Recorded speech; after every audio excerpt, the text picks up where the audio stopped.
día caluroso en la sabana africana. Nuestro safari por la República Democrática del Congo llega por fin al Valle de Kasai. Nuestra intención es observar las manadas de elefantes salvajes, pero siendo las 2 de la tarde no hemos podido encontrar ninguno. De repente, nuestro compañero nos advierte de la presencia de estos animales. Se trata de 2 ejemplares que parecen estar escondiéndose entre la vegetación. Estos animales no suelen separarse de sus manadas, por eso el hecho de que solo hubieran 2 de ellos nos resulta bastante extraño. Pero no tenemos tiempo para reflexionar al respecto. A unos 45 metros de ellos vemos a una criatura que parece escapada de un museo.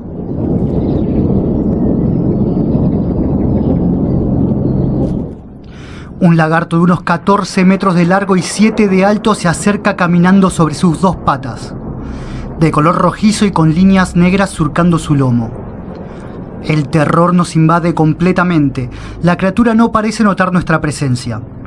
Rápidamente tomamos nuestro rifle y efectuamos 3 disparos, de los cuales solo uno encuentra su objetivo.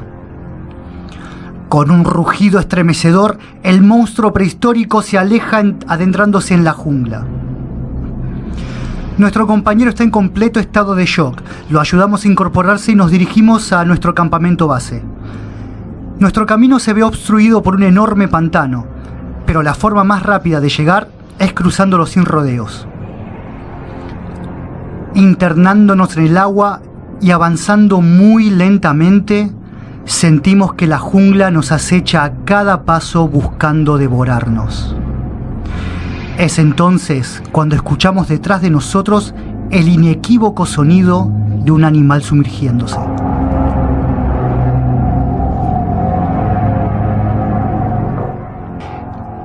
Temiendo que se tratase de un cocodrilo, apretamos el paso dirigiéndonos hacia la orilla en donde podemos ver un rinoceronte bebiendo.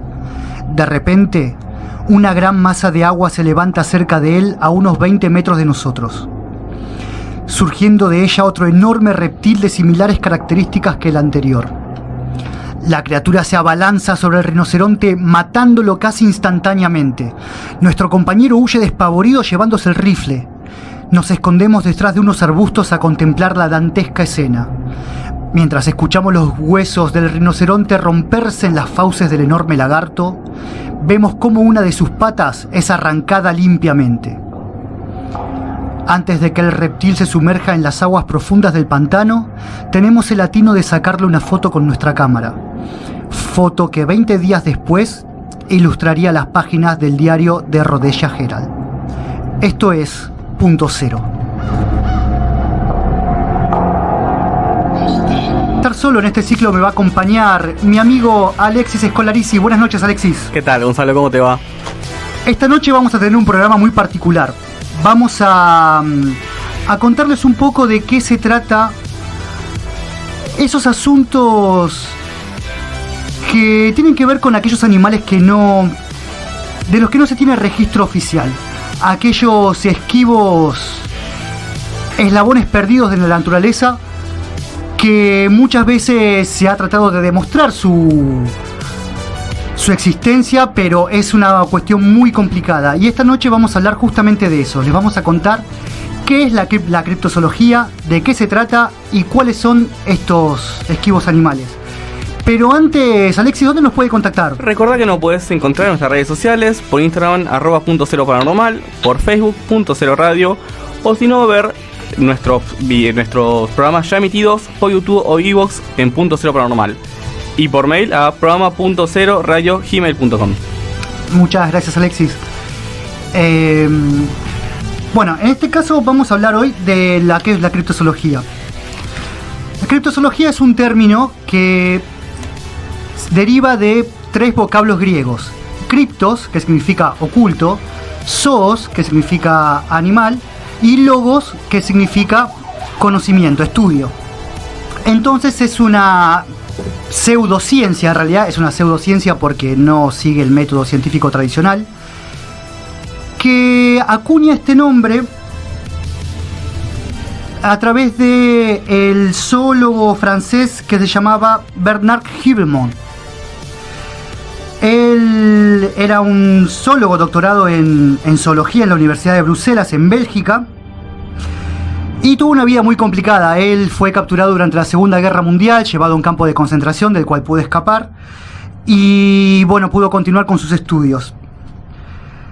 Bernard Hübelmann él se inspira en las historias como las del coronel Percy Fawcett. Percy Fawcett fue un explorador de principios de los años 20 que se dedicaba principalmente a explorar el Amazonas en busca de ciudades perdidas, pero tuvo muchos encuentros con, ¿cómo decirlo?, con tribus salvajes que les contaban historias sobre ciertas criaturas que no encajaban dentro de las criaturas, de los animales que están oficialmente descritos en la zoología.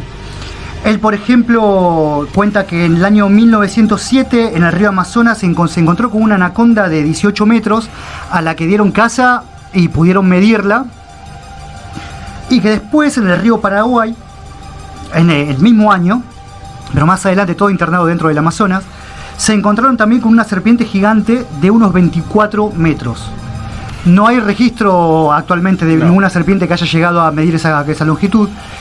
Y bueno, y él se encontraba con este tipo de historias. Las historias del coronel Fawcett, que dicho sea de paso, un día tendremos que dedicarle un programa a él, porque es un personaje muy interesante que hizo muchas exploraciones y descubrimientos, y de hecho él desapareció. Él estaba asociado, si mal no recuerdo, a la ciudad Z. Exactamente, sí. Eso iba a contar justamente ahora. Él desapareció en el Amazonas en una expedición donde estaba buscando la ciudad perdida de Zeta, que es una de las tantas ciudades legendarias del continente americano. Las aventuras, o sea, las aventuras, podríamos decirlo así, de Fawcett inspiraron, por ejemplo, al célebre escritor Arthur Conan Doyle a escribir el libro El Mundo Perdido. Y tanto este libro como Fawcett inspiraron a Bernard Hübelmann a escribir un libro que se llamaba Tras la pista de los animales desconocidos. Él, como zoólogo, en el año 1954 propone a la Sociedad de Zoología que se estudien este tipo de animales que no están catalogados todavía bajo el nombre de la criptozoología. En la sociedad zoológica no le dieron mucha importancia porque la criptozoología, las evidencias que tienen son más bien circunstanciales. Básicamente, mientras no tengas un cadáver de un críptido es como se llaman los animales que investiga esta disciplina. Si no lo pueden tocar, no lo pueden creer. Exactamente. Entonces, mientras no tengan ninguna prueba contundente, no le van a prestar la atención que corresponde. Entonces, ¿qué pasa? En el año siguiente, en el 55, Hübelmann presenta el libro Tras la pista de los animales desconocidos y además funda su propia asociación que se va a encargar de estudiar estos animales, y él es el que acuña el nombre de criptozoología para esta disciplina. Digamos que es el padre de la criptozoología. Es el padre de la criptozoología. A ver, había más gente antes que él que hablaba de animales. Después, en el último bloque, cuando hablemos un poco más de otros animales, vamos a ver que había, en el año 1948, ya había salido en un diario una nota que hablaba sobre posibles dinosaurios que podrían haber existido, o sea, que podrían existir actualmente en África, y también es una de las cosas que inspiró a Hübelmann a escribir este libro. Por la zona del Congo, me parece, ¿no? Exactamente, sí, por la zona del Congo belga, tal cual. Ya sé por dónde vamos. Exactamente. Y bueno, y animales criptozoológicos tenemos muchos. De los más conocidos, hoy vamos a comentarles un poco, va a ser un programa introductorio. Claro, introductorio a la materia. Vamos a contarles de los más conocidos, tal vez. Probablemente algunos de ustedes conozcan muchos de estos, seguramente. Y probablemente algunos no, algunos de estos animales no los conozcan. Los conocerán con nosotros. Exactamente, los conocerán con nosotros. Y para empezar vamos a contarles un poco qué son los hombres salvajes, los homínidos. El más conocido de estas criaturas es el famoso pie grande, que generalmente se ubica en los bosques de Estados Unidos, en las zonas boscosas de Estados Unidos. Y nos encontramos con un animal que tiene características de simio, de un gran simio, que de hecho una de las teorías es que podría tratarse de un sobreviviente de los Gigantopithecus, que fueron unos simios gigantescos que vivieron antes de la glaciación, y que podrían ser unos descendientes de estos animales que evolucionaron a través de los años, ¿verdad? O que también se podría tratar del famoso eslabón perdido de la evolución entre el hombre y el mono. La cuestión es que de estos animales se tiene mucho... Bueno, animales es una forma de decir también, porque también se ha observado que tienen comportamientos muy inteligentes, y de hecho que hasta han... se ha testimoniado que podían fabricar herramientas incluso, claro, en algunos casos. Que se movían en grupos que generalmente se los ve más bien individuos, pero también se los ha visto en grupos que hasta se podría identificar como familiares. Que tienen habilidades sociales. Exactamente, que tienen habilidades sociales, nunca mejor dicho. Y nos encontramos en Estados Unidos, donde tenemos a este pie grande. Son animales de aproximadamente 2 metros de alto, de características más bien humanoides, de todo el cuerpo cubierto de vello, salvo la cara, que generalmente suelen tener, o se los describe, ¿no?, con una piel rugosa, dura y muy oscura. Y la evidencia, y acá es donde vamos, porque la criptozoología es una pseudociencia.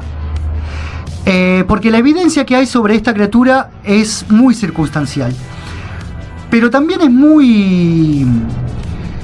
O sea, no es concluyente, pero también es muy precisa. O sea, básicamente hay criptozoólogos que se dedicaron incluso toda la vida a solamente perseguir a este individuo, a este críptido.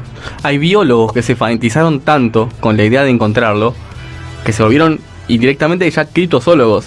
También no solamente se encuentra en Estados Unidos, también lo tenemos en Canadá, el famoso Sasquatch. Claro, pero en Canadá tenemos al Sasquatch. Muy bien, o sea, exactamente. Comparten similitudes. Comparten, sí, exactamente, porque bueno, justamente el pie grande se lo ubica en el norte de Estados Unidos, casi con el límite con Canadá, pero en Canadá estaríamos hablando del mismo ser, de la misma criatura. Solamente que en Canadá las tribus indígenas los llaman Sasquatch, que significa literalmente hombre salvaje. Y ellos tienen como una creencia de que esta criatura es un protector del bosque y de la naturaleza, que es una criatura más bien espiritual y no tanto física. No tanto como en Estados Unidos, que tiene esta creencia. Pero ahora vamos a tocar un poquito eso. ¿Qué evidencias hay de que existen estos homínidos? Sobre todo el pie grande. Muchos zoólogos y muchos criptozoólogos que lo han estudiado encontraron en los lugares donde se supone que habita, encontraron unas estructuras que se parecen a nidos, o sea, estructuras hechas con ramas y barro, que se parecen a nidos, a los nidos que hacen los gorilas. El punto es que no existen gorilas en Estados Unidos, nunca existieron gorilas en esa zona. Y es muy llamativo que se encuentran este tipo de estructuras, además de las huellas, que siempre todo criptozoólogo que estudie al pie grande siempre suele llevar consigo yeso. Es una práctica muy habitual. Sí, para sacar el molde de la huella. Exactamente, porque aparte son muy habituales, estaría mal que dijera la palabra fácil, pero sí son muy habituales. O sea, son muy... Tampoco son comunes, pero sí hay muchas y de muchos tamaños, y hay mucha evidencia de eso. Digamos que si salgo una expedición por uno de esos bosques, está la probabilidad que me encuentre una huella. Una probabilidad bastante grande de que se encuentre una huella. Bueno, y por las huellas también se puede medir el tamaño del animal, por el peso más que nada.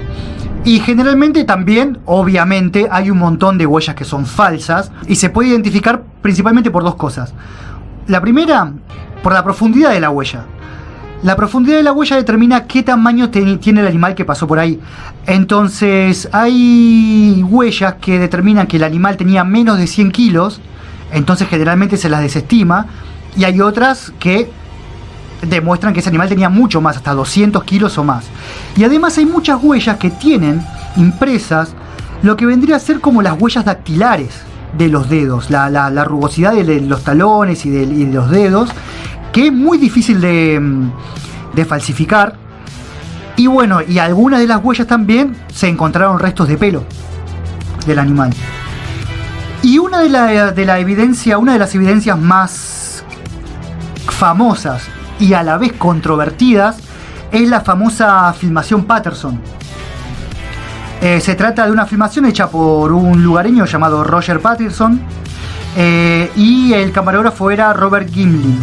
La historia cuenta que el 20 de octubre de 1967 se encontraban ellos en los bosques de California, en Estados Unidos, y de repente Patterson es golpeado por un animal, cae al suelo y cuando se levanta ve cómo se va alejando un pie grande, una criatura con la descripción del pie grande. La particularidad de este animal es que, bueno, después con los años incluso se llegó a decir que Robert Gimlin dijo que era una persona disfrazada, que fue todo armado, porque ellos estaban buscando hacer un documental sobre pie grande y falsificaron la escena. Ellos lo estaban buscando. Claro, ellos lo estaban buscando y falsificaron la escena. Claro. Esto se supone que lo dijo Gimlin, no lo dijo él, sino lo dijeron lugareños que supuestamente trataban con él. Claro. Y que se trataba de un hombre disfrazado de gorila. Pero se hicieron muchos estudios al respecto y hay dos cuestiones que llaman mucho la atención del video. Para quienes escuchen el programa en YouTube, vamos a poner fragmentos del video para que puedan ver de la que estamos hablando en este momento. El animal en un momento va caminando en sus dos patas y se gira a ver a los protagonistas de este video, ¿no? Las personas que están filmando. Y cuando se gira, da vuelta gira todo el torso. Una persona cuando se gira la cabeza nada más, el cuello, pero los simios, el cuello los hombros los tiene como más elevado. Entonces, esta criatura para poder girar tenía que girar todo el cuerpo, porque si no el mentón chocaba con su hombro. Ese es un indicativo de que podría tratarse de una criatura real, de un simio real. O estaba muy bien caracterizado, o no, o era real. Bueno, y el segundo punto va sobre esto. En un estudio que se hizo, un atleta olímpico trató de imitar los movimientos de la supuesta persona disfrazada y le resultó imposible. Eran movimientos muy característicos de un simio que hacía cuando caminaba, el movimiento de los brazos, el movimiento de las piernas, de la forma de cómo estaba encorvada la espalda y cómo distribuía el peso, y ese movimiento de girar con el torso son muy característicos de los simios y muy difíciles de imitar por una persona, incluso por un atleta olímpico. Entonces, eso es... ya son movimientos ya que vienen con la forma del cuerpo, que no se pueden imitar. Son parte de la anatomía que tiene el cuerpo. Exactamente, muy muy difícil de imitar. Y bueno, resulta que estas criaturas salvajes, estos hombres salvajes, si bien se hizo el más conocido de todos, fue el pie grande, no es el único que existe en el mundo. También existe, por ejemplo, en los montes Himalayas. Sí, de Estados Unidos nos pasamos a lo helado del Himalaya. Más que nada el monte Everest, alrededor de 1800 metros de altura. Y ahí nos encontramos al famoso Yeti, que comparte algunas similitudes, más que nada de su cuerpo, pero no de su color, con el Sasquatch o el Bigfoot, como decía Gonzalo. De la misma manera, se lo ve como un simio gigante de un poco más de 2 metros, con una gran musculatura, abundante pelo blanco, y en algunos avistamientos se lo ve medio pardo, tirando oscuro, en todo el cuerpo. Camina de forma bípeda, aunque también se lo vio corriendo en velocidad con los 4 brazos, con las 4 extremidades. Claro, con los 4 miembros. Uno de los primeros avistamientos registrados fue en 1830, en una excursión. Unos excursionistas estaban acampando, estaban asando unas cabras que habían cazado, y de repente a lo lejos distinguen una figura humanoide con mucho pelo. Ellos pensaron que era una persona con un abrigo de piel. Se le acercaron y no, cuando se le acercan, la criatura sale corriendo y se pierde entre la nieve. Este fue el primer avistamiento registrado. Esos excursionistas lo asimilaron a un orangután o a un oso polar. Después de varias décadas, el boca a boca fue trayendo nuevos excursionistas hasta 1925, donde el fotógrafo Tom Batzi escribe haber visto la criatura él estaba escalando para tomar unas fotos del Himalaya a 4600 metros. Él cuenta que se acercó a la criatura hasta máximo 200 metros hasta que ésta lo divisó.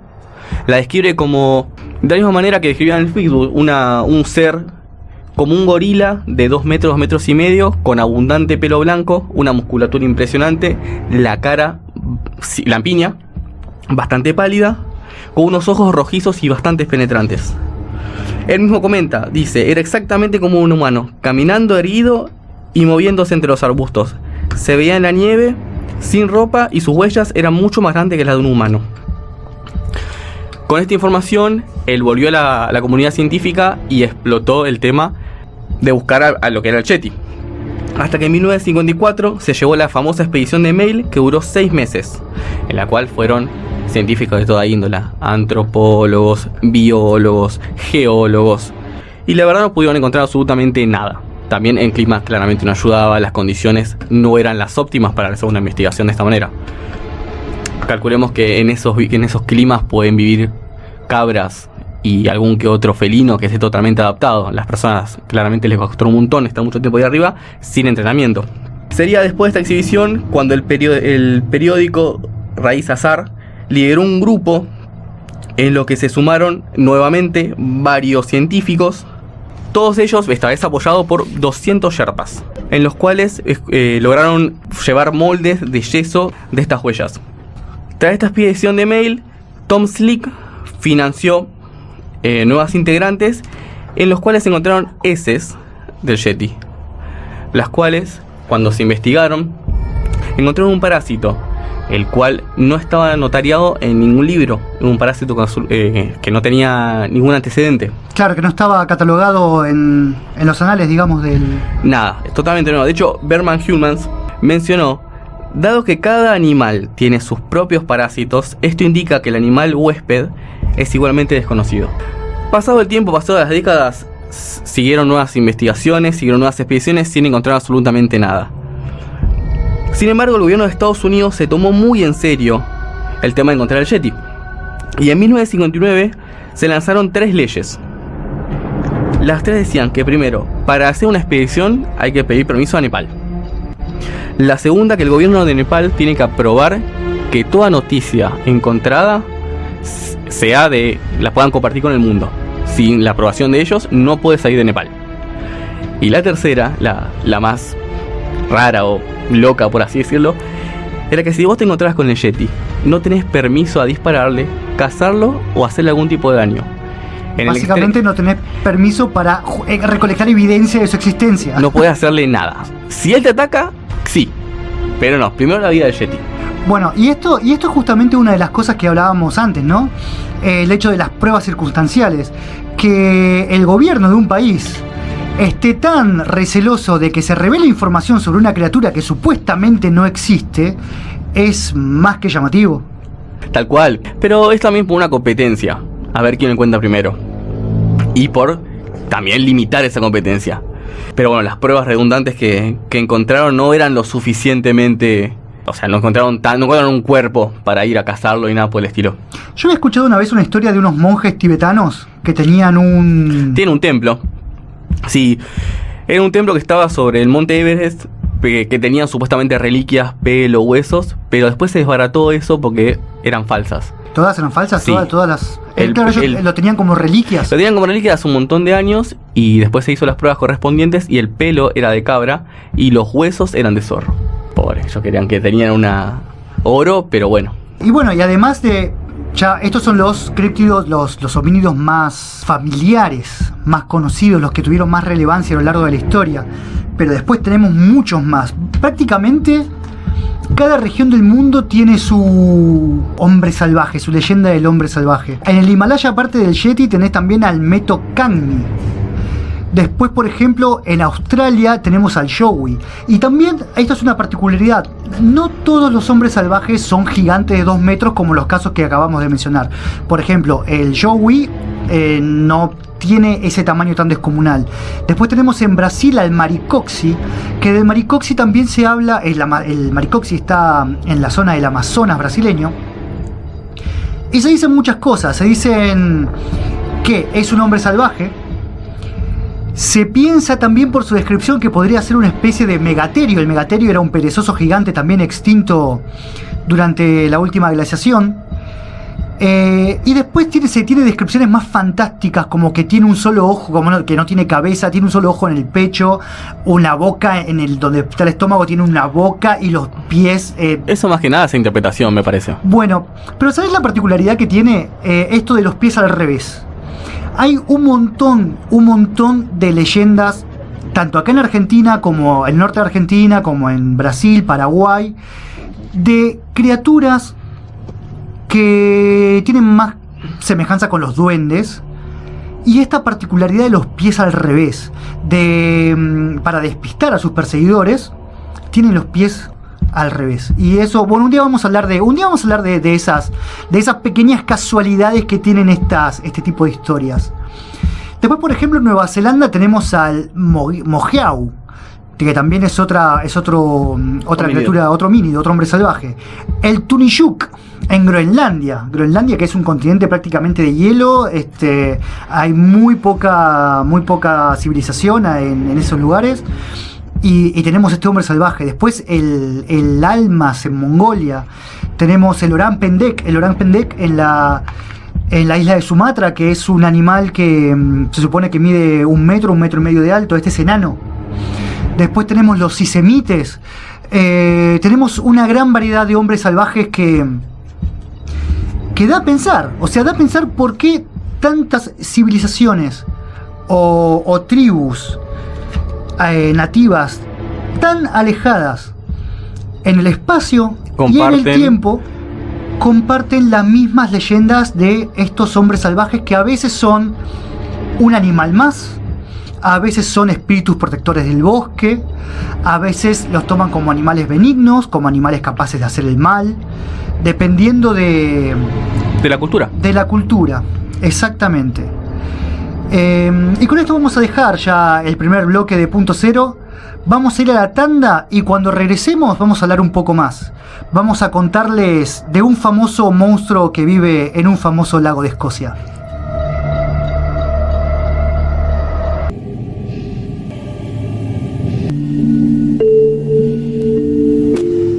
Regresamos en el segundo bloque de este primer programa de Punto Cero.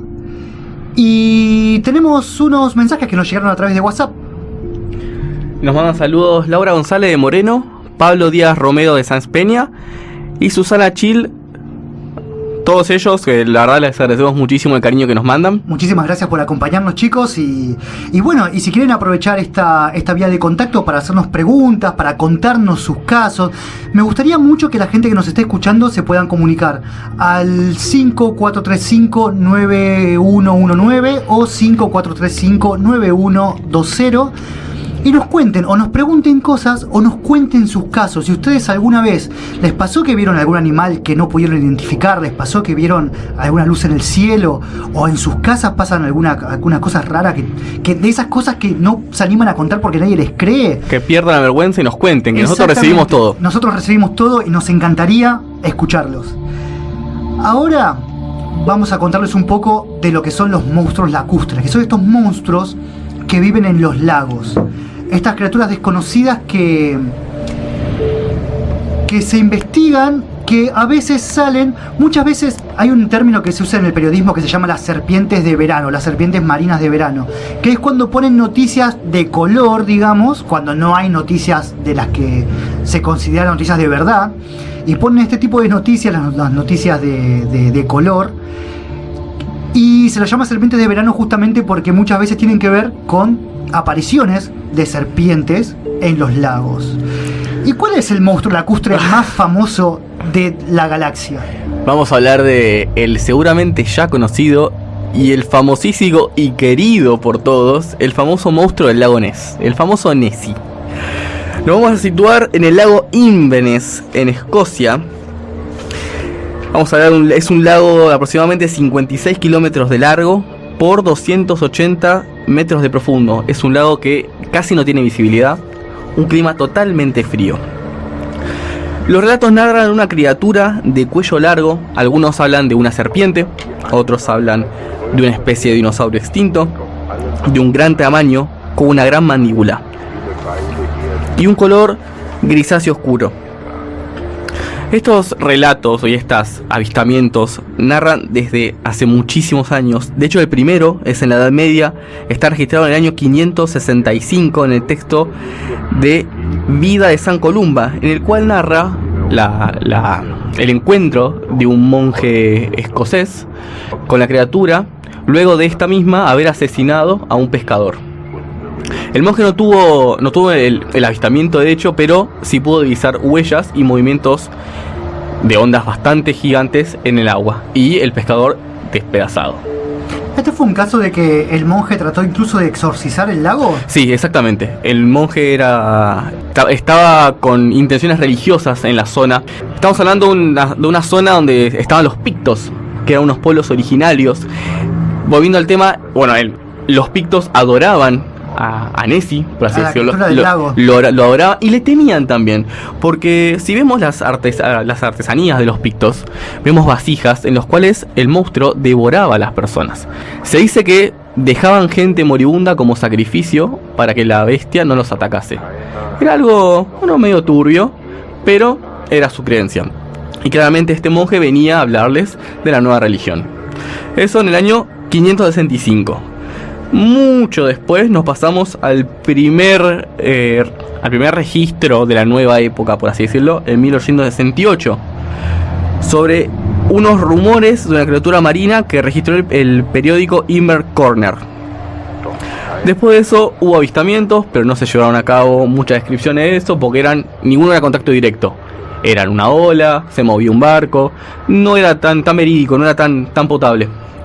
Recién en el 1933, el mismo periódico Irnes publicó una nota sobre una pareja que estaba navegando tranquilamente cuando se pone a descansar su bote en la orilla y a los pocos metros divisa lo que sería una criatura retorciéndose en el agua, zambulléndose, emergiendo y sumergiendo. A primera vista pensaba que era una ballena, pero una ballena en el medio de un lago no era tan factible. Luego de este avistamiento fue el boom de medios en el lago. Muchos periódicos, no solamente de Escocia, de varios países querían saber qué era lo que había, por lo que trajo demasiada atención. En 1933, H. Palmer atestiguó un avistamiento él mismo, el cual dijo que era una criatura grisácea de un cuello enorme, que una boca gigante con poderosos dientes. Asegura que la boca medía medio metro de longitud. Un poco... Ok, eso es una boca bastante grande. Sí, importante. Que el grosor del cuello de la criatura era como el de una goma de un auto. O sea, estamos hablando de una criatura poderosa. Recién en 1934, ya estamos hablando de que varios periódicos de todo el mundo estaban hablando, envían a un cazador, un famoso cazador llamado Marmaduke Wervell. Un cazador que en ese momento estaba de moda cazar leones, hipopótamos, elefantes, todo lo que caminase, más que nada en África. Lo traen a Escocia y le dicen: capturanos este monstruo, queremos saber qué es, ya. Estuvo 3 meses dándole vueltas y buscando sin encontrar, hasta que encontró un camino de huellas de lo que presumía ser la criatura. Lamentablemente fue una mala jugada de sus compañeros que le hicieron creer le hicieron una broma y le pusieron unas botas. Si quieren buscar la foto, la pueden buscar. Unas botas hechas de pie de hipopótamo, haciéndole mufa a este famoso cazador. En definitiva, no se pudo encontrar nada verídico sobre el famoso Nessie.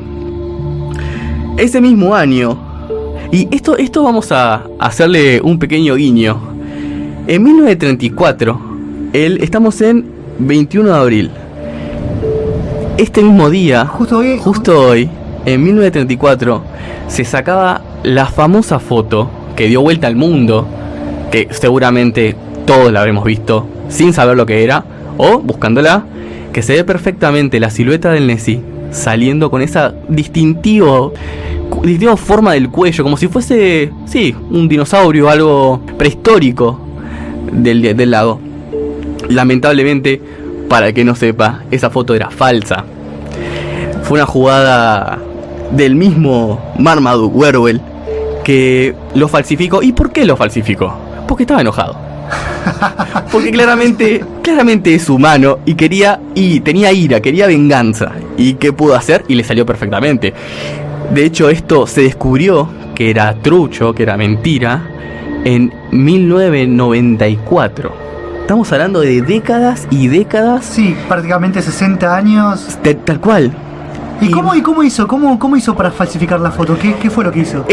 La foto fue real. La foto que se tomó fue real. Lo que vieron es la foto. Pero sin embargo no era la criatura. Era un bote con un flotador y una manguera que salía de la superficie. Increíble. Como si fuese una película tipo escenografía. Crearon eso. No. Increíble. Tal cual, le salió tan bien que hasta, de hecho, seguramente alguna escucha se está diciendo, oh, era mentira. Claro, era la evidencia más sólida de la existencia de la criatura. Igual le favoreció mucho a Escocia porque mucha gente, más allá de que fuese trucha, le gustó. Se hizo común. A ver, casi todo el mundo conoce a Nessie y le toma cariño por esta foto. Aparte es como una cosa ya cultural en la zona. Totalmente cultural. Es como los aliens en Roswell. Tal cual. Ahora vos decís Alien, decís Roswell, Alien. Exacto. Es como decir Himalaya, Yeti. Claro. Y acá sí. es Lago Ness, el Nessie. Bueno, ¿y quién tenía una mansión a las orillas del lago Ness? El famoso, un día vamos a tener que hablar de él largo y tendido también, el famoso mago Aleister Crowley. Haz lo que quiere hacer es hacer la ley. Tenía una mansión en las orillas del lago Ness que terminó comprando después el músico Jimmy Page. Hoy en día esa mansión ya no existe, se quemó, se prendió fuego, no existe más, pero tremenda anécdota, ¿no? Uno de los magos más legendarios que tenga una mansión. Por algo es. Sí, obviamente que por algo es. Volviendo al tema, recién en 1960, varias universidades, al enriquecer tanto al lugar con esta foto, empezaron a mandar sus equipos para investigar. En 1960, varias universidades británicas llevaron equipo a nivel militar. No encontraron nada puntual, sino que los sonares se encontraron que en el lecho marino había grandes masas vivas que se movían de formas extrañas, que no eran masas de peces o algún animal autóctono. No eran cardúmenes. Exactamente. Y en 1975, la Academia de Ciencias Aplicadas de la Universidad de Boston logra capturar una de las primeras fotos reales, esto vamos a asentarlo, de la criatura. Lograron capturar una aleta, la cual según paleontólogos y biólogos coincidiría con la anatomía de un plesiosaurus. Un plesiosaurus fue un animal ya extinto hace 65 millones de años. De hecho, hace poco tuvimos noticias nuevamente de la criatura. En 2014, varias personas aseguraron haber visto realmente al Nessie captado en vivo. Y esto fue gracias a apps de Apple, que pudieron verlo en vivo directo. De hecho, volvió a la vida el mito. Ajá. Pero no, desmintieron que se habían soltado buena tormenta unos pequeños veleros y estaban a la deriva. Y todo el mundo, super hype, porque era el Nessie. No, lamentablemente no era esto, pero sirvió para recordar la historia y recordarnos el cariño que le tenemos a este monstruo. Y bueno, al final no nos quedamos sin nada de evidencia de la existencia de esta criatura. Vamos a repetir un poquito lo que dijimos al principio. Esto es un programa más bien introductorio para contarles de qué se trata la criptozoología y cuáles son los críptidos más conocidos, pero la verdad es que para profundizar bien necesitaríamos un programa entero de hablar de monstruos lacustres, de hablar de por qué la criatura podría estar viva. Porque el lago, bueno, las dimensiones del lago son enormes, se conecta con el océano, y también contarles cosas de que hay, como pasa con los hombres salvajes, hay muchos lugares en el mundo que tienen su monstruo lacustre. Acá en Argentina, por ejemplo, tenemos al Nahuelito en el lago Nahuel Huapi. Pero también, bueno, ya están en todo el mundo. Los primeros registros del Nahuelito son del 1910, de la época colonial. Y después hay un avistamiento muy importante en el que se encontró un camino abierto entre la vegetación, que lo encontró una pareja, de un camino abierto en la vegetación que se dirigía hacia el lago, del año 1552.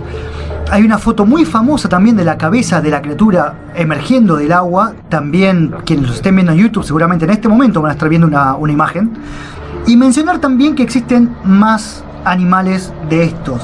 En México, en el lago La Alberca, tenemos al chan. En la Columbia Británica, en el lago Okanagan, tenemos al ogopogo. El champ en el lago Champlain, que está en Estados Unidos y Canadá. Pues te hace pensar, ¿no? Como hablábamos del Sasquatch, el Yeti, y todos los demás que aparecieron. La misma criatura, similares las descripciones, y en lugares totalmente opuestos que decís, de acá a acá es un tramo increíble. Bueno, y en el caso de las criaturas, de este tipo de criaturas, todavía da a pensar más.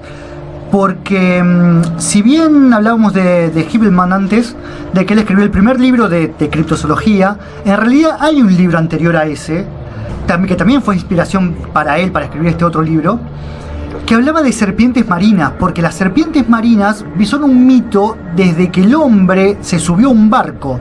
La primera vez que un hombre se subió a un barco empezó a hablar de las serpientes marinas del océano y de cómo eran atacados. Entonces, Bueno, está la serpiente bíblica del Leviatán, que es eso podríamos también hacer un programa aparte, pero sí. El temor, igual siempre es el temor a lo desconocido y a lo que hay con el...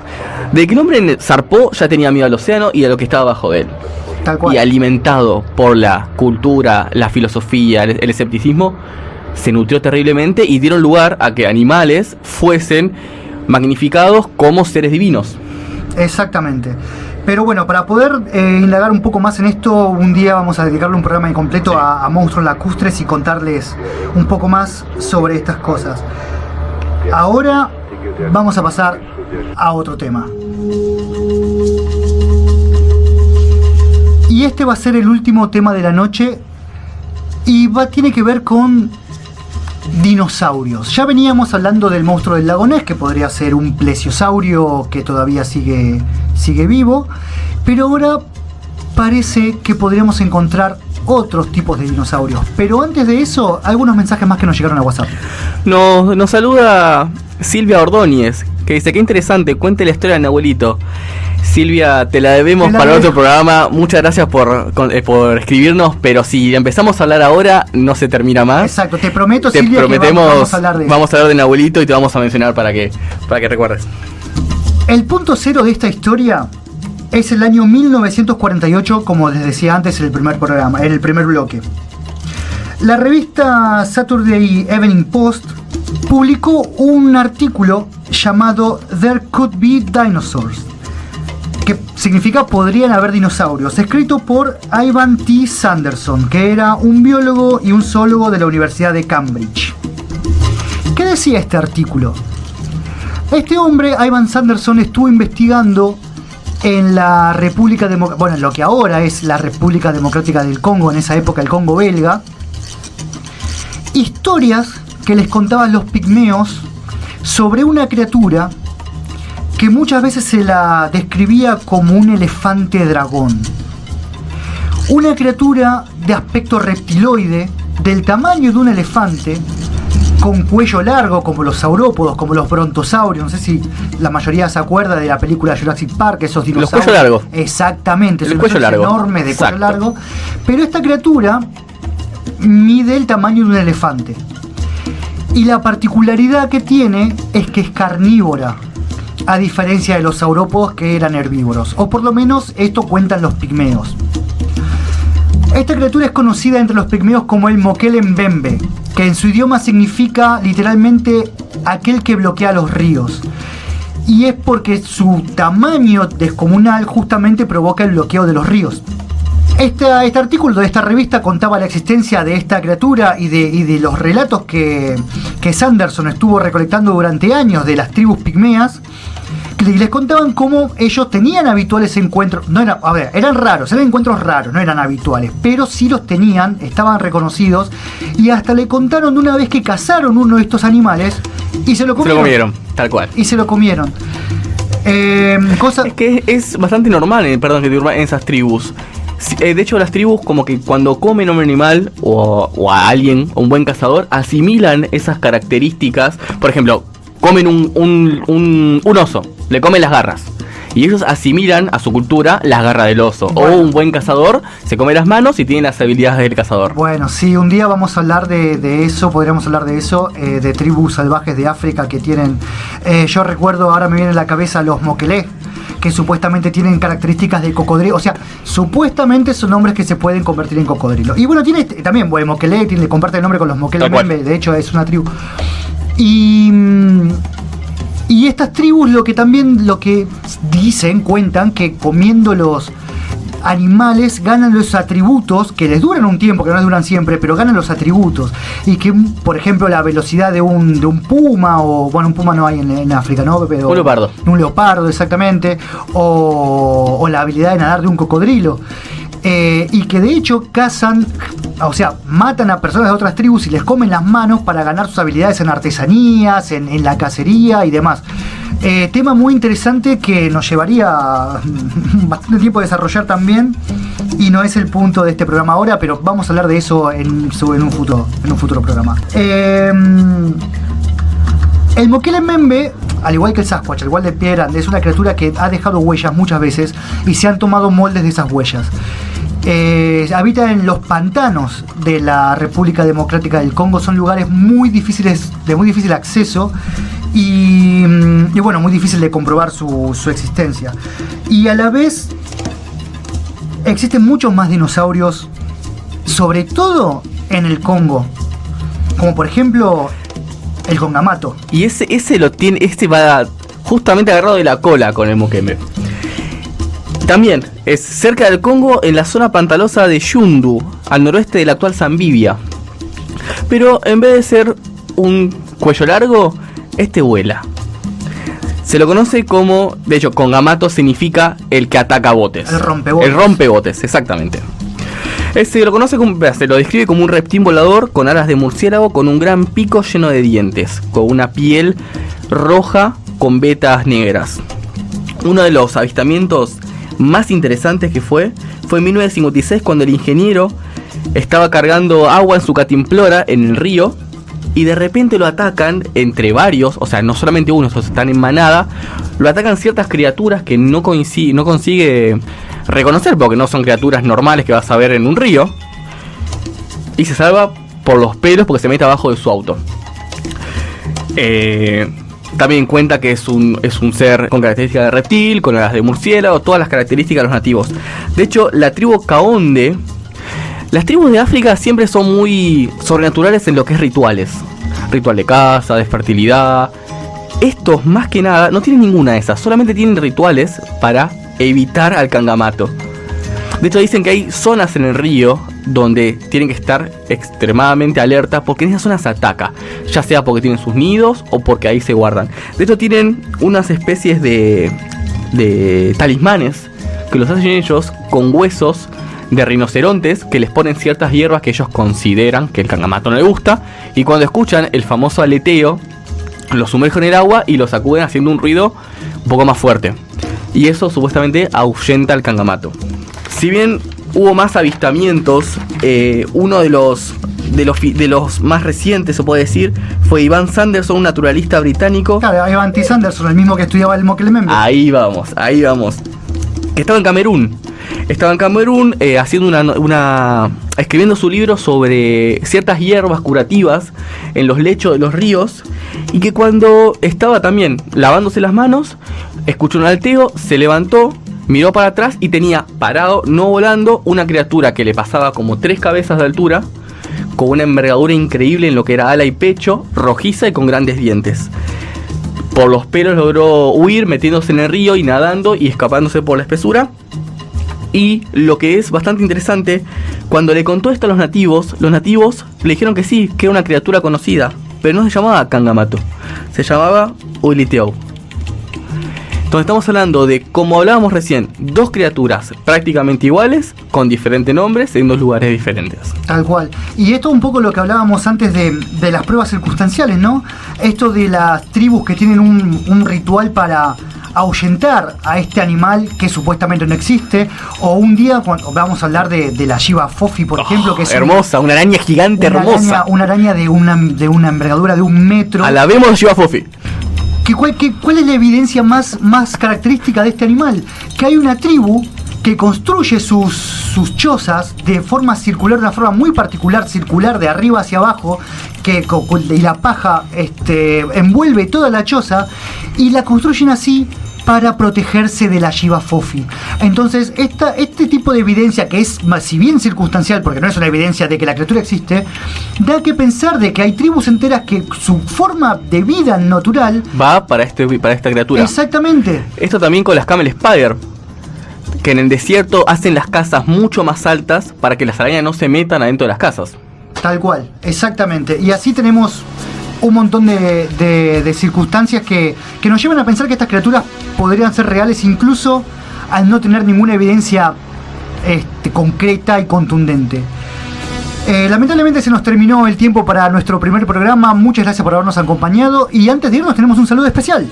Vamos a saludar a un gran amigo nuestro, Alexis Flores de Corrientes, y voy a dar un saludo personal. Quizás es un poco meloso, pero es una fecha especial ya que es el aniversario con mi novia.